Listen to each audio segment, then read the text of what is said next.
We're back with a new topic today that I don't think has ever been discussed on YouTube. You know, what do you do once you finally do bring that new car home? You finally got that Beetle that, you know, you've been looking at, that Volkswagen that's been sitting around the corner for the longest time. So you finally got up the courage to knock on the door of that house where every day for years on the way to work or school you've seen that Volkswagen. That car that you've always wanted. It's been a landmark, an eyesore to many, and the old man who just wouldn't sell it to anyone finally let it go to you. Not the case with me, but kind of similar. So you've dug into all those pennies that you saved up for a rainy day and bought the car that you've always wanted with all the hopes and ambitions to make the car the one that you've always dreamed of.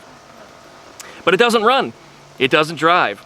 Yet somehow you still managed to get it home. When you got it home, your friends and family laughed at you for taking on that piece of junk, and your wife hates you for using her money. I like that. I like that.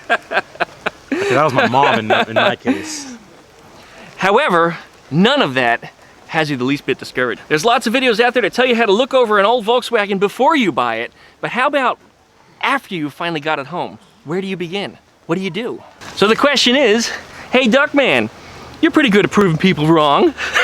Yes, you do. Can you help me? I want to put this car back on the road as fast as I possibly can, and I don't know where to start. What would you do? Can you offer me some suggestions?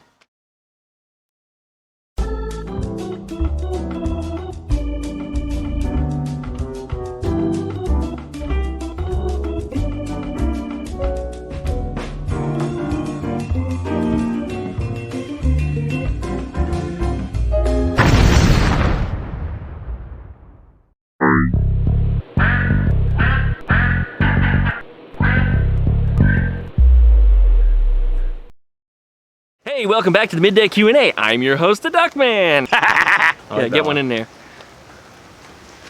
Huh. That's all you get from me. Every time. That's all you get from me. That's all you get from me. That's all you get. What would you do, Carlos? You just got the car home. I just got the car home? Yeah. Let's see. Just dry park it, man. Just find somewhere, you know, clear some shit out, dude. Make some space for it. Don't just make like, some space for it. You gotta find some place. Put some place to work on it, because it's probably going to be sitting there stagnant for a while you're working on it. It's probably going to be in your way, which is the second part that comes to this. You need to make sure that it rolls. If it's got an old set of tires on it and hold air, good. If your wheels are turning, you know, fantastic. If they're not, you're going to have to disassemble your brakes. You're going to have to pull off your brake trims, find out why they're not turning, and make sure that car can roll. Because if it's not going to be in that dry position always, you need to be able to get it so you can move it around. Right, yeah, Carlos? Yes. You've been down that road a couple times, I know that. I've been on that road. I'm still on that road. Probably more Thomas than you. We both had our fair share. That's it. I think we all have. You know, yeah, I know I have. That's man, for it's just part of it. So tight in space that it really comes down to, you know, finding that good place to put this car and being able to move it, because it can't always stay in that same spot. But the next thing that you do, now that you've got that car home and you found a safe place to put it, and you have the ability to move it around should you have to, tear out that interior, get it all out. And I mean, pull out the headliner if it's shredded. If it's in good shape, leave it. Pull out your door panels, pull out your seats, pull out your carpet, clean out all the junk, the McDonald's wrappers, the used condoms, the roach clips, anything that you find underneath the seats of that car. Get ready and start throwing it in the trash can. Keep anything, of course, that belongs to the Volkswagen, including door panels. Even if they're shredded, sometimes you can fix them. Depending upon your level of restoration, you might want to keep them just to keep the car looking like it was original but rough, you know. You can sell it sometimes too. Yeah, it's true. You know, the door panels off of Eleanor, for example, they might have been soaked in seawater, but they were valuable to somebody. Especially if they're early model. They're early model. Yeah, early model especially when it comes to the oval, which had the chrome trim on the side, the ashtray, and all that other stuff. People wanted to buy just the chrome trim for me off those door panels, and I was going to heave them. I was going to throw them away. But as I learned, I put them in a safe spot, and they turn out to be very, very valuable parts to somebody. Now that you've got your whole interior torn out, you can now see all the sheet metal. Search for rust. You're looking for holes in floor panels. You're looking for holes in your heater channels. You're looking for holes in your quarters. Where is the damage on this car? And the big question is, how much rust is too much rust? You're trying to put this car on the road as fast as you possibly can. How much rust can you have before it's too much to not make the car drivable? Eleanor. Well, Eleanor was not drivable by any means. Eleanor wasn't even towable then. There was no place to put a seat in Eleanor. You know, but I think that would be too much rust. That was too much rust. You know.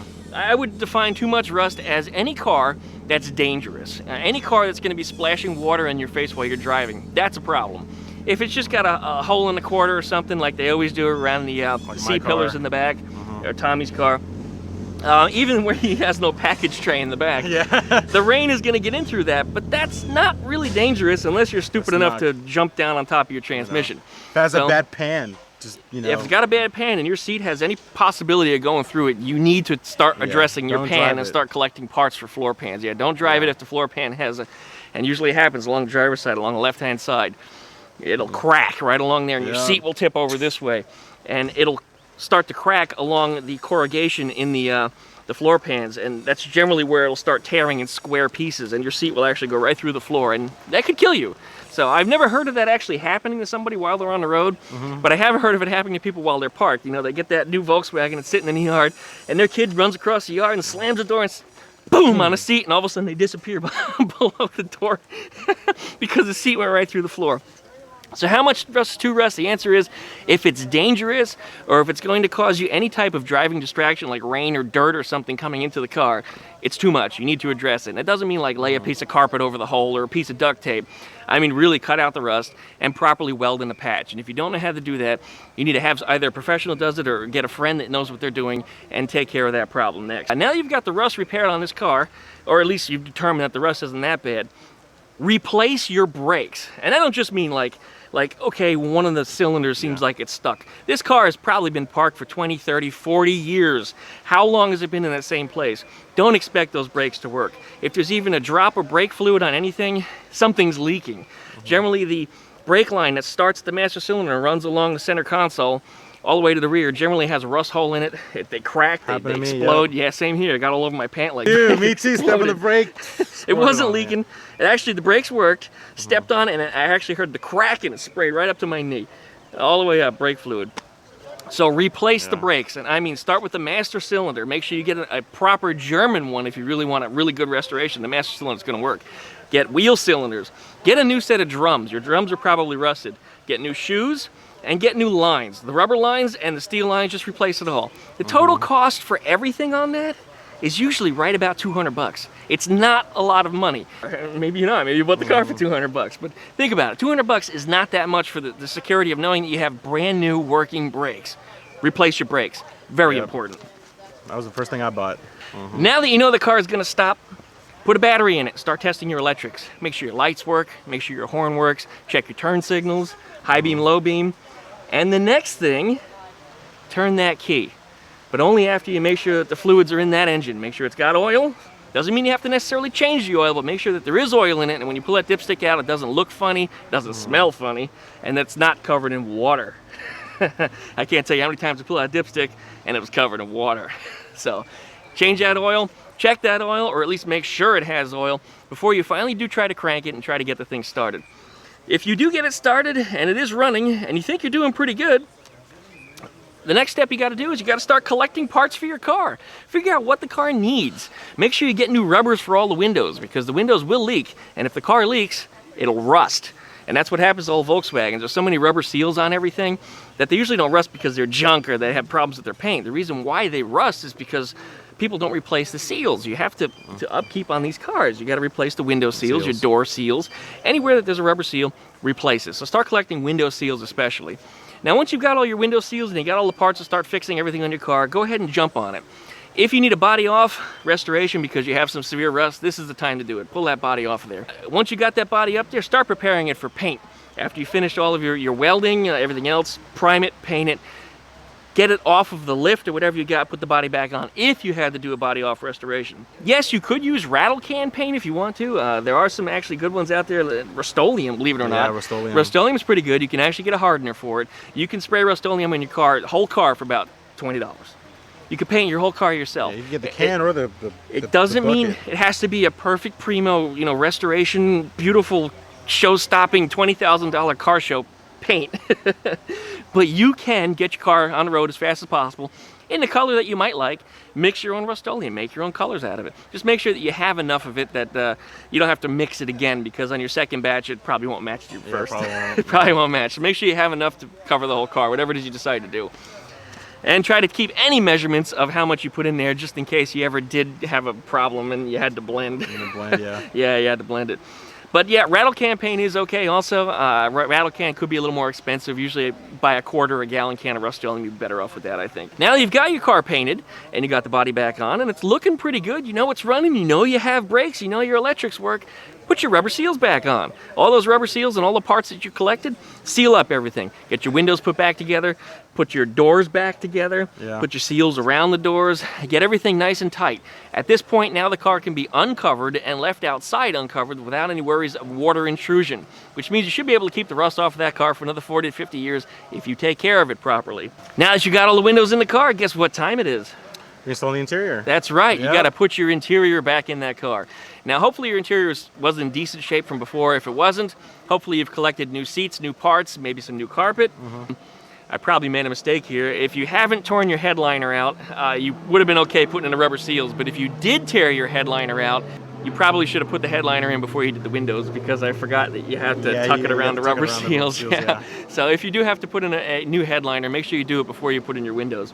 The last thing that you do. Exterior work, man, the trim. Exterior trim work. Roof rack, polish your hubcaps, put on your door trim, put on your door handles, your windshield wipers, your horn. You know, all these little pieces, your headlight rings, your plastic taillight covers. This is when you worry about the last of that stuff. I know some of these people, they get these Volkswagens, they've had it for, I don't know, a month or two, they haven't done anything on it yet, and the first thing they buy is a new set of headlight rings. Probably not the place you wanted to invest your money. You probably need to start somewhere else. That's probably the wrong area. I know a guy that bought a car off of me, it took him 2 years to work on the car. I told him, gut that interior out. And the first thing he did, he polished the chrome wheel. The car was full of rust, it had no engine, the interior was for shit, but he polished the chrome wheel and he was very proud of that. One chrome wheel. He got the rust off of it, put it back on the car, and left it to sit there for 2 years. Which means it rusted over again. Rusted over more, yeah, even worse. You know, I hope that helps you if you've gotten that new Volkswagen. It doesn't matter what you got. If you've got a Type 3, if you've got a Beetle, if you've got a custom job. Heck, there's a bus right over here too. All the same things apply. Even if you got yourself an old Packard, an old Ford, an old Chevy, same things apply. This is probably the order that you want to do to get your car on the road as fast as possible. And if you're doing a full restore, it's the same steps, except you're putting a little more attention into each step. You know, like the body work and the paint. You're probably not going to put a $20 paint job on your car if you're going to be putting in a show, expecting some primo trophies. But who knows? It depends on what kind of show you get into. There are rat rod shows out there only, and maybe you'll do better without any paint at all. You might be able to skip a step. So I hope that helps you guys, really do. Carlos is always right here, has a YouTube channel. Carlos, what's your YouTube channel? It's just my name right now, just Carlos Soriano. And it's like, when you type in, they'll be like, just type in Carlos Soriano, Volkswagen carburetor or something like that, and it'll pop up. Yeah, eventually. That'll probably find you. I'm sure he'll put the little Dingleberry link down here somewhere. You know, it's been a while since I posted a video, but I'll get there. It'll happen. It'll happen soon. That's it. Down below in the video description, we'll put a link to Carlos' channel. Subscribe to him. He's got a bunch of Volkswagen stuff up there. He's still currently running on 2.5 cylinders. That third one comes on once in a while. You still need to address it. One of the brand new heads he put on, what happened? The valve fell in it or something? Valve.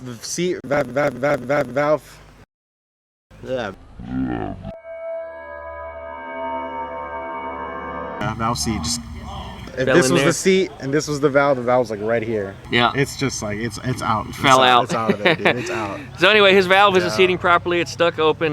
He's probably gonna need a head job on that side. So we'll be tearing his motor down sometime in the near future. Hopefully he makes videos of it. Here comes Sam in the bus. I don't know if you guys can see it, but he's pulling up in the back here. Oh, that's a weird looking square bag. Yeah, it's a Harlequin. Well, we're gonna have a look at there on another video. That'll be part of the Tech Session Saturday video, which actually was on this channel yesterday. So how about that? Anyways, as always, thank you for watching. Please like, comment, subscribe, pluck that dingle bell you see up there, and check out duckshit.net right up here in the corner. That way you too can find all my social media links, and you can see all the other social media services that I'm on, as well as my contact. If you'd like to email me, DuckmanCycles, duckshit.net. Anything else you'd like to interject? No? No, not really. What comes next? After what? After I finish everything else. Well, actually, Jason Phillips, I rode with him about once or twice. Pa, right? Well, you gotta say thanks for watching. Oh yeah, and then pop thanks it. for watching, and then pa. No? What? God, what is it? What is it? We did, but you gotta give it a little bit of a shot. It's your camera. I don't want to, Thanks for watching. Yeah. There you go. It's your camera. I don't want to be the one just like knock that shit back.